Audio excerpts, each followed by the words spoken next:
নতুন সংসদে নতুন বাংলাদেশের জন্য আমাদের রাজনৈতিক দলগুলো মিলে নতুন সংসদে নতুন সংবিধান উপহার দিবে।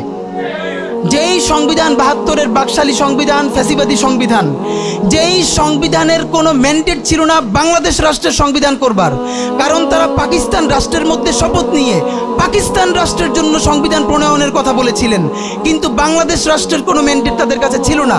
তারপরে তারা সংবিধান রচনা করেছেন, এরপরেও তারা একটা সেই সংবিধানকে লেজিটিমেট করবার জন্য একটা গণভোট দেন নাই।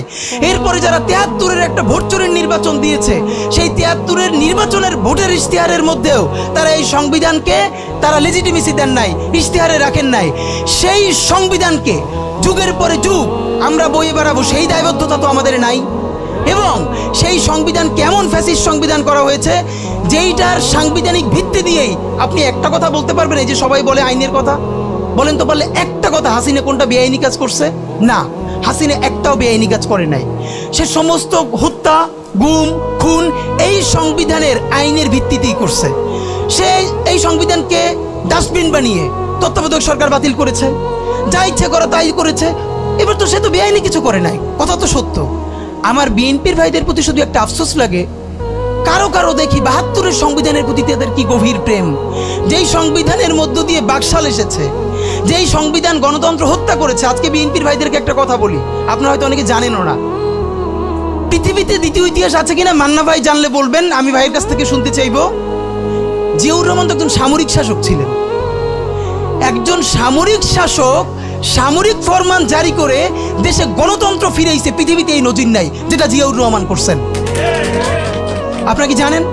এই যে জিয়াউর রহমান গণতন্ত্র ফিরাইলেন, যার মাধ্যমে আওয়ামী লীগও রাজনীতি করার সুযোগ পাইল বাকশালের পর, সেটা কিসের মধ্য দিয়ে? তখন তো সংসদ নাই, সংবিধান তো সংশোধনও করা যাইতেছিল না।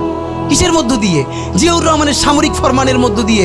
পৃথিবীর একমাত্র একজন সামরিক শাসক যিনি ফিল করলেন না, সামরিক পন্থা দিয়ে করা যাবে না, গণতন্ত্রে ফিরতে হবে। এবং দেখেন হাসিনারে এবং আওয়ামী লীগের চরিত্রটাই হলো এইরকম, এর যে একটু ভালোবাসে তার সে হত্যা করে। শহীদ প্রেসিডেন্ট জিয়াউর রহমান শেখ হাসিনাকে দেশে আসার অনুমতি দিছিলেন, সুযোগ দিছিলেন, এবং বলছে থাক সবাই রাজনীতি করুক।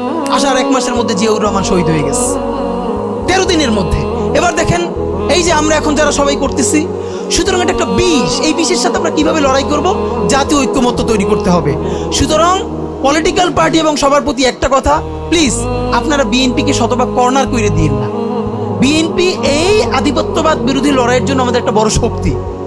এই শক্তিকে এত বেশি কর্নার করা যাবে না যাতে তারা গিয়ে আওয়ামী লীগের হাত ধরে ফেলে। তারা যদি আওয়ামী লীগের হাত ধরে ফেলে তাহলে লড়াইটা তো আমাদের জন্য আরো কঠিন হয়ে যাবে। বরং বিএনপির প্রতি আমাদের চ্যালেঞ্জ হলো, যেই বিএনপি বাকশালী সংবিধানের প্রতি প্রেম দেখাবে, তারে শহীদ জিয়ার ছবিটা সামনে এনে বলতে হবে যে এই বাকশালী সংবিধান তো জিয়াউর রহমানই ছুঁড়ে মারছিল। বেগম জিয়া বলেছেন এই সংবিধানকে ছুঁড়ে ফেলা হবে। ওমা এখন বেগম জিয়ার চেয়েও নতুন বিএনপি আসছে, বেশি প্রেমের বিএনপি। যেই শহীদ প্রেসিডেন্ট জিয়াউর রহমান ইসলামোফোবিক জায়গা থেকে বাংলাদেশের মুসলমান, বাঙালি মুসলমান সব আইডিয়াকে ধারণ করে বাংলাদেশে জাতীয়তাবাদ তৈরি করলেন। এখন একটা নতুন বিএনপি গজাচ্ছে, কেউ চেষ্টা করতেছে পুরো বিএনপিটাকে একটা ইসলামোফোবিক বিএনপি করা। এ কি ভাই, ইসলামোফোবিক বিএনপি সে কোথায় যাবে? সে কি দিল্লি যাইতে চায়? আমরা আমাদের প্রথম চ্যালেঞ্জ হলো স্বাধীনতা সার্বভৌমত্ব রক্ষার স্বার্থে এই বিএনপিকে শহীদ জিয়ার কাছেই রাখতে হবে, এই বিএনপিকে বেগম জিয়ার কাছেই রাখতে হবে।